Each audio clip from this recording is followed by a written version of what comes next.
Hello, everyone. It's Michelle Maher here, and today I'm joined with AJ Wirth. Thank you so much, AJ, for giving me the time to talk about the past few months, what we've been going through, and keeping a positive mindset and pivoting in our life and our business. So, again, thank you for joining me. If you want to give us a few words about who you are and what you are all about. I'm happy to be here. I think it's a conversation that needs to be had on a daily basis with everything that's going on for sure. So, as you may know, I was working as a mindset trainer for the sports and entertainment industry. I got heavily into the study of neuroscience and quantum physics and many other things, just reprogramming the subconscious mind after I had a spinal injury with my second child. And it left me with a lot of paralyzing symptoms, massive pain, and I started studying deeply into all these different mentors like Louise Hay and Bob Proctor, Peggy McCall, Les Brown, Tony Robbins, all of that. And it completely changed my life and taught me how to self-heal and self-regulate, and amongst many other things, led me into the study of fear-based mind control and just how we react on a daily basis. And with that, I came to discover that I had been raised in a religious cult. And good news was is I got the bravery to leave after being a part of it and fourth generation most of my life. And it also led me into the path of doing what I love. And I had always heard people talk about, when you do what you love, you'll never work a day in your life. And it just seemed like it was never an option for me. And when I started studying all these things and went through a lot of different transitions, that's when I stepped into my artistry. And now I'm working full time as a musician, and I have several books coming out. And yeah, so it's been a big change in my life. And also COVID really threw me into that truth, you could say, because I was always one to be in a place of believing action. But that because when everyone had to slow down and really reflect, I saw a lot of ugly that I didn't want to see, that I needed to really evaluate and reevaluate. And so, yeah, it's been a blessing, and it's been challenging and all of that. Right. Yes, for sure. As I was saying before we got on here, I really found that things changed with COVID so quickly, and there was a lot of, for myself, I found a lot of fear coming up and concern and worry for the future and things like that. And I think the first 2 weeks, well, it was March break, and then we had another 2 weeks that they said the kids would be off school. So that became like an extended March break. And I think for myself, rather than getting sucked into that fear, I went into action, starting with these interviews, because I knew that I have so many incredible entrepreneurs that I know that had so much to share with the world. But I found a lot of people were kind of in a bit of a daze that first 2 weeks. Just, I think, coming to terms and trying to grasp what was happening. It's something that we've never been through before. And you could really choose to be a victim in there and go hide under the covers and Which I pretend think it's not happening. I mean, for the most part, I can't speak for anyone else, but there were days where I was hiding. Yes. And I was taking advantage of watching TV, which was something I hadn't done in years. And I, turned to the romance movies, and I mean, and there's Mhm. a lot of just poetry writing and all of that. And I had my four children at home, and so it was very busy. We loved being together, but yeah, it was a very uncertain time, and I did take it very seriously. I just I I do a lot of research and digging myself. I guess I went to school for journalism, so it's in me. And so I didn't ever succumb to the fear of it. Right. I focused on being prepared, doing things like buying naturopathic supplements and continuing with affirmations and, reading books, audiobooks. Oh my goodness, so many books. But I do think that it is especially for me, I'm an old school person too, so I like in-person things. I'm not a fan of texting. I'm not the greatest with technology, and so the idea now of me pursuing music, not being on a stage or not being able to perform was kind of like, well, where do I even go from here? Because, you know, I post on social media, but I just, a lot of people do, but they had to step into that world of technology, which can be very intimidating and time consuming.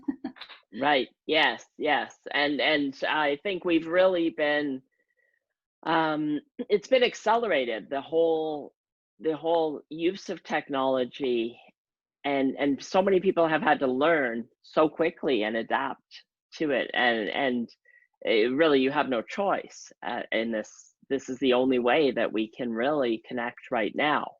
So so many people with brick and mortar stores have taken this time to develop their online system, online ordering. People with networking events have come online and doing their conferences online. And now you can capture a global audience. That is the one thing. I think, I'm very grateful that we do have this technology, because if we didn't have this to get us through these the past few months, I think it would have been quite difficult for a lot of people, especially people who are alone. Definitely. I actually, it was kind of funny because about 3.5 weeks before COVID and lockdown and everything, I had deactivated my social media, and I kept it deactivated almost the entire quarantine. It was like 5 months or 5.5 months or something. And I loved it. I actually felt really good about it.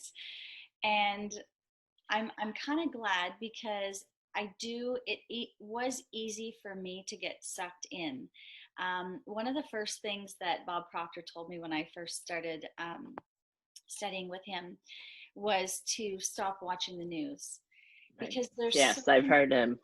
there's so many things on there that really aren't accurate. And I know this firsthand because I was in it. I went to school and I was offered jobs in TV broadcasting, and it wasn't, to a certain degree, it wasn't for me, because you really do have to be a puppet to the information that you're given. And you can be, one station saying one thing, another station saying another. And for myself, growing up in the religious cult of Jehovah's Witnesses, we were so inundated with fear-based material. So the only thing I ever watched was CNN. And it sounds really morbid, but I would literally watch CNN looking for signs of the last days, and traumatic things happen to really justify and validate that Armageddon was coming and everybody was going to get killed, but I was going to be a survivor. Like, it was, my mindset was just unhealthy and disastrous. And so there is a little bit to say for ignorance is bliss. It's not that I don't watch the news, I don't keep it on. It'll be every few days I check in, or I scroll up on my iPhone and I can see like the latest things that are being said. But I really don't allow myself anymore to get caught up in it, because the second that Bob had bet me, he said, I dare you to stop watching the news for 2 weeks. And it was so funny. I mean, I felt like an addict, because that was the drama that was like feeding my mindset. And I physically felt different. I felt happier. I felt lighter. I felt more confident when I stopped watching that. Um, and I stay in that place now. Now I protect, really pay attention to and monitor what I'm allowing to go into my subconscious mind, because it's a choice. And a lot of times we'll watch things and it becomes habit, or we're just tired and we just want to sit down and relax. But it's very important to really pay attention to what we're seeking to go into our mindset, especially at a time like COVID, when it was just kind of confusing, all the deaths that they were talking about. But in social media, normally everyone's posting everything about everything. Yet I wasn't seeing people posting too many things that had it, and you know what I mean? It was just a very confusing and uncertain time. So the best, I thought in my mind was just take it seriously, but to keep my mind focused on other things and other activities that were in a space of creativity. Because when, something like COVID happened, it was new to everyone. To be forced into lockdown, it's suppression. And even if you're an accountant or a banker, you're still in a place on a daily basis of creativity, right? And so being on lockdown, for me, I focused on doing anything creative that I could. My kids and I, we did, it was like 53 or 54 huge posters with flowers and happy things, and we dropped it off to nursing homes, or we'd paint or do Play-Doh, or most of the time I was writing and singing and stuff like that. But when creativity is suppressed, and again, creativity is in everything. It's even in a conversation like what we're having now. It can really affect people and get them down in a place of depression and, where do I go next kind of thing. Right. Yeah, that's totally true. And I think a lot of people have chosen to be creative during this time. And as for the news, I at the beginning was really, I think I was glued to, the federal updates, the provincial updates, just because it was all so unheard of, really. But I probably stopped watching anything after probably sometime in April, I guess.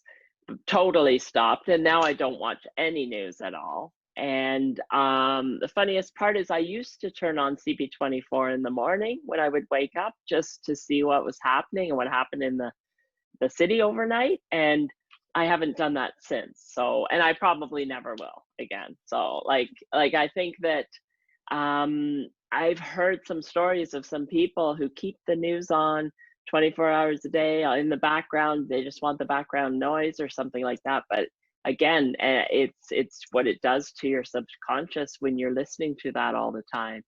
And really all hospitals, right? I mean, you see that they've got it playing in hospitals yes, all the time. True. Thinking they should have some beautiful butterfly documentaries or something, because how can people heal if your body is changing on a cellular level with every negative thought that you have? That's why it's important, as you're saying, your show, pivot into positivity. And sometimes we just, oh man, we don't that's the last thing we want to hear some days, right?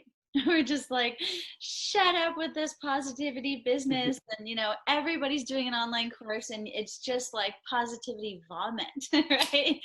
And we want to just go, oh, like more, right? But it's just, it is the best way. You got to have your down days, because your down days give you the up days, right? Realistically, you can't be a human if you're not having those down days. And the down days remind you of how you don't want to feel, right? So yeah, so it's interesting. I know there are people who really rely on the media, and but again, studying with someone like Bob Proctor, he just gives no excuse and just says, you know, you create your own economy. And like you said, a lot of people being creative, I think it's wonderful because a lot of people have discovered what their passion is, and some people have been Right. searching for years, right? And just finding other ways to be more expressive. Right, exactly. And that's a lot of people have gone back to things that they liked to doing as a kid. So many people started doing puzzles and back to board games and things like that, bringing people together. And it's definitely also out of creativity comes innovation. That's how you come up with, you know, new ideas and new ways of doing things. And as we see, everything's been disrupted, you know, whether it's the school system, the financial system, the corporate system, all with everybody coming from corporations and coming home to work. Everything, the healthcare system too, with all the long-term care homes having all the issues. So everything's been disrupted, and we can now create something new, better, that serves us as Yeah, well. yeah. And again, right, it's about destroying the original foundation to rebuild a new one. It's not easy, it's very uncomfortable. You know, I was in a situation where I've been separated and but in the same home still, and we're all a very, very close family, very close with our kids, and we've had so much fun. We've had such a blast, but there's also things that, you know, threw me into a place of decision making because, you know, when you're going through life and everything is just monotonous and fast, and you know, being a mom of four, it's like this way, this way, this way, this way, this way, right? So it really helped me to kind of light a fire under my backside to make some moves and decisions. And during this time, I mean, I've always been into meditation for the last 5 years, but I really got deeper with that and like practicing more of a routine, and, you know, did it with my kids. We got whiteboard markers and, you know, write affirmations and draw pictures on the mirrors all over the house. Um, and even, you know, watching documentaries. There were so many options that, you know, that are there, right? And that's the one thing that I really do feel blessed with technology and and TV, having kids, you know. I'm very happy for TV some days. Right. Um, but yeah, it really opened the door to just explore, to see what more is out there. And thank goodness my kids are outdoor kids. And as soon as the weather started getting nicer, you know, we got outside as much as we could, and didn't, you know, didn't allow, um, you know, the whole thing is just not allowing your present circumstances to control your future. And it's really difficult sometimes because especially when there's certain things that we're not in control. And I think Right. that's really difficult for some people, just, you know, not being in control, even going, you know, simple things like now, you know, wearing a mask. I almost passed out in Walmart because I had low blood pressure, and, you know, wearing a mask over my face was not good. And then you feel like you have to explain yourself. And so, yeah, it's really putting people in this place of uncertainty, but also a little bit more bravery to speak up for themselves, make decisions, and then learn how to just build around. Because there's a quote by Wallace D. Wattles, and I'm trying to remember how it goes, but it talks about how, um, you know, the wise man is able to adapt with the times, basically. You know, it takes time, but, you know, if you can stay focused on the positivity, because there's always good to harness in something, even the worst Right. things. I mean, I have had some awful experiences that I can go back and go, you know what, I'm glad that happened because now I'm here, right? Right. Yeah, exactly. And it really is all a choice in how you see everything, because there's nothing you can do about the things that we can't control. Mm. But there's so much you can control, and you can choose to, like you say, be grateful for everything that you have. Looking at the little things. This has also given us the chance to be present enough that we can sit there and realize what's important to us and be grateful for what we do have. And seeing that again, with technology, you can create anything. You step back and figure out what your values are and what's important to you and what you're passionate about doing, and start looking on YouTube, because you can find everything on YouTube. Everybody's teaching you, whatever you want to know more about, and spend the time to really get in, develop those skills. Mm-hmm. And there was a lot of athletes on LinkedIn that reached out to me asking for suggestions for books to read, and I really encourage people to write just as much as they read, because your subconscious mind doesn't know the difference between fact or fiction. So if you can continue to write on a daily basis what you're grateful for in details of the life that you are intending to create, eventually your subconscious mind, it just believes it, it just accepts it, and eventually it'll change your internal vibration. You'll wake up feeling happier. And if you can go to sleep repeating an affirmation, I have affirmations all over my ceiling. I have them on my mirror. I have them going down my stairs. I have them everywhere. Sometimes I write on my hand. It's really important to, the neuroscience of writing with the hand-eye coordination. Again, you're implanting new positive thoughts into your subconscious to create new possibilities. And once you understand, a lot of people understand the law of attraction, but the law of vibration is the primary law. So if you can write things down and think them and wish them and hope them, but it's only truly when you feel them, when you actually feel them to the point where you get giddy, you get so excited, or you get, emotionally connected and you start to tear up from gratitude. That's when you start to see a difference. And for people at home, unsure of how they're going to pay their bills, there's so many people in that position, right? And it's easy to just say, well, create it. And the reality is, that is the reality. Sorry, my puppy is making noise back there. Driving me nuts. I'm like, what are you doing over there, Wi-Fi? His name is Wi-Fi. Oh. And I'm like, just come over here so I can pick you up. Anyways, but if you can believe, because everything is about taking believing action. If you can believe that you can create that for yourself, you will start to draw and attract in the people to help you do the things that you don't know, whether it be technology or networking or something to grow your business or people to support you. And it really is a science, it's a measurable science, and it's proven over and over again. So that's, what I've been encouraging people to do, to focus on Wi-Fi.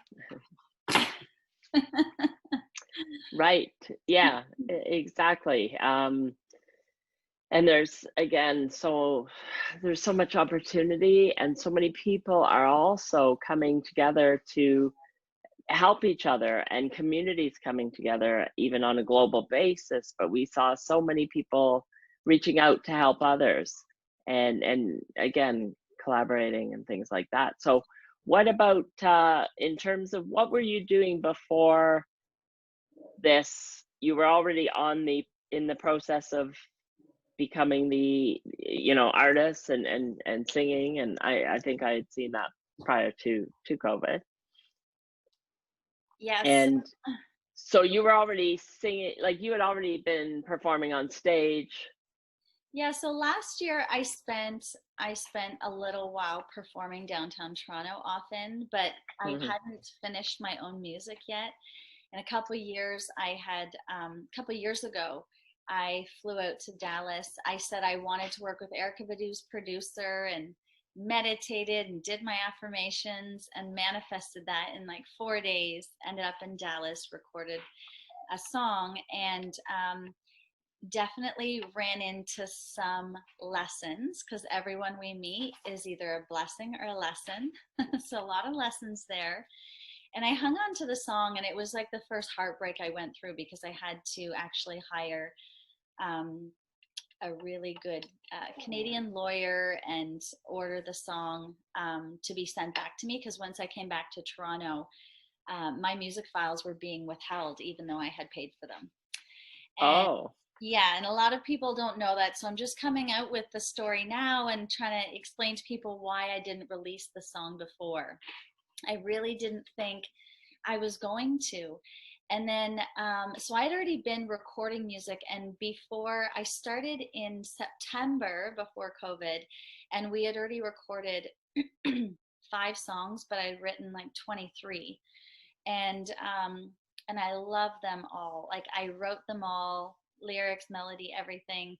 And then when we got put in lockdown, I went through a really tough time of reflection, and just, you know, when we release things, it's symbolic, right? And so I decided to release the song, especially for me, symbolically, release it emotionally, just because it was a lot of up and down I had to deal with that.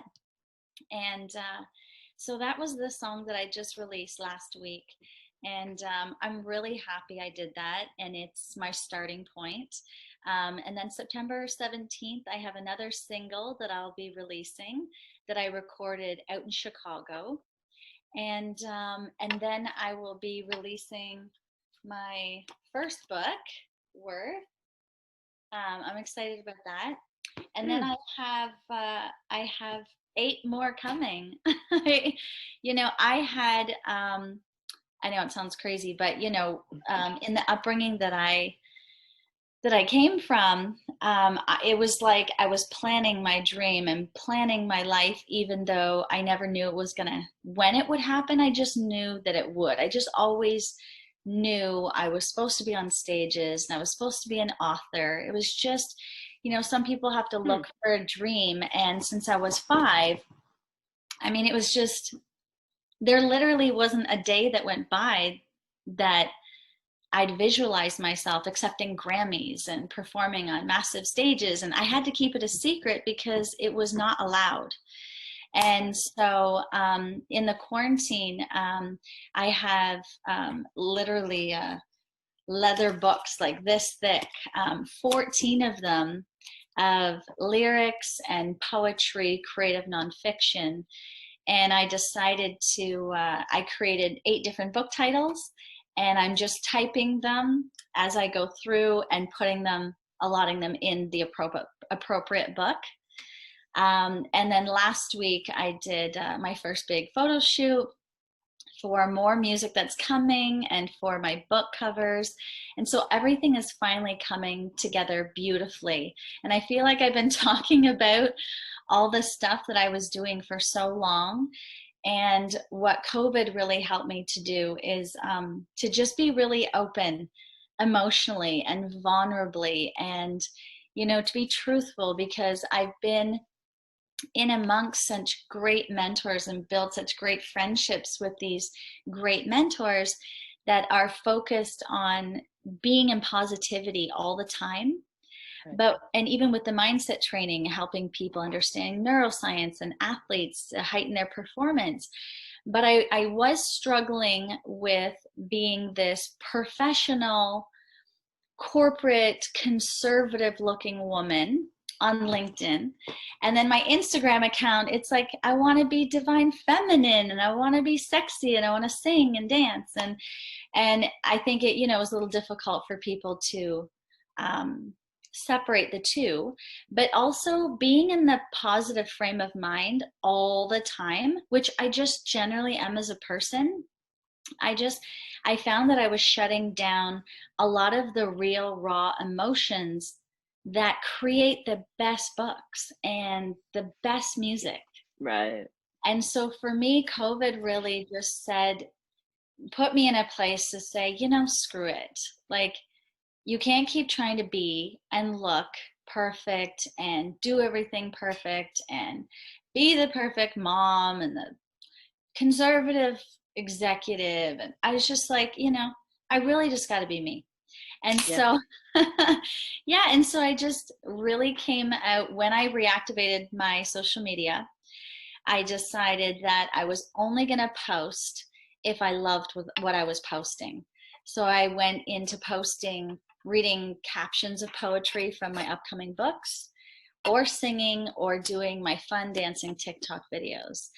And since I reactivated social media, I love it. I'm actually having a lot of fun. Whereas before COVID, I felt so much pressure all the time. Mm, People were like, well, you're growing a following and things are going so good. You have to look more professional.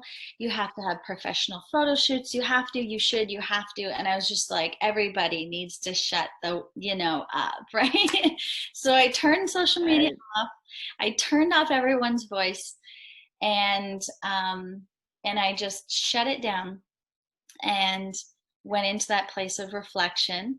And there's a lot of dark and scary days. But when I came back, like I said, now I feel like I'm doing things openly, vulnerably. I might shock people with some of the blogs I'm coming out with, and some of the things I write in my posts. But I Mm, think it's really important as women to show other women that being sad or emotional is not weak. right. It's very brave. It's very courageous to show people, when you're falling, especially when you're coming back up, right? Like we have no idea how the littlest things we say can really inspire women, you know? Right. And just we put Yeah. on the show every day, especially as moms. And yeah, I'm done with all of that. And I've been married 21 years. I mean, 21 years was our wedding anniversary this past weekend. And I've literally given 1,000% for the last 5 years, and I've realized you can't go to therapy for anyone. You can't read books for anyone. You can't go to seminars for anyone. Everyone has to have their own journey, do things for themselves, and so for me, I think COVID was great in that way, and just the reflection and the honesty and the truth and vulnerability and all of that. And when people, you see big celebrities and stuff, and when they're the most vulnerable is what makes them the most real and relatable. And women need more of that, True. because I have women mentors too who criticized some of my photos and said people won't take you seriously, this is a joke. And thank God I didn't listen to them. You just Yeah. have to do you, even if it seems crazy and quirky and weird. And I'm an Aquarius, so I'm like all over the place in my own alternate reality most of the time. And Well, I'm safer in my bubble, right? So yeah. no, it's true, and that's something that that has always bothered me. How society tells women how they should look, act, talk, feel. Everything. There's from a young age, you're told that you shouldn't be too loud or too bold or stand out or anything like that. You're best to stay in the shadows and don't speak up and don't make a fuss and don't Mhm. rock the boat and things like that. And it's just like, but women have to realize that you can be yourself, and it's empowering to show the world who you are, and to, like you say, you're inspiring so many women by just being yourself, and not listening to those people that are saying that you should look a certain way or act a certain way and so on. So Yeah, I mean, freedom is like a glowing light, you know? And I've heard people say to other people, you're glowing. It's like almost like that pregnancy glow. And then for me, I can be having, a really, really tough day. And people can say to me, man, I can just see the freedom and the glow in your eyes, right? I mean, it has been, like I said, it's like the good, the bad, and the ugly. But it really does, when women can step into that place of freedom where they're, I think for the most part, it's judging themselves. They know that everyone is going to judge you. But when Yes. we release the judgment of ourselves, everything functions differently. And it doesn't matter what financial state you're in, or awful relationship you're in, or disastrous communication you're in with your family, or whatever it may be. It shifts. It shifts whether people like it or not. It shifts. And then, when you get really bright, that's intimidating for people too. But eventually you start attracting people who are in that same place. So, Yeah. Right. yeah. It all starts from the inside, and you have to start by loving yourself. Mm-hmm. Yeah. Yeah, Yeah. And I totally. think, you know, COVID could do a little bit of both. It can bring self-love, but it can also bring criticism, because Oh yeah. especially if you're home and you're eating. And so one thing, I hardly exercised at all the whole time. Like, it's been 6 months. And it was funny because when I started to really do the meditation and the writing and the self-reflection on myself that I'd been helping everyone else do in their careers, my body is at what I could say the most imperfect state it's ever been for me. Yet I feel like I love myself so much more, and I'm less critical. And I can actually look back and say, what was I stressing over? And so, yeah, I'm always just doing my best to encourage women to write out the feelings, especially because I had found journals that I had written from 4 years ago and realized I was writing the same thing. And that sucks. But it's also fantastic, right? Because then it's a wake up call to say, okay, it's on you to do change. So yeah, when people have the time, I think it's one of the biggest things that I can encourage, and for people, self-reflection, to take action.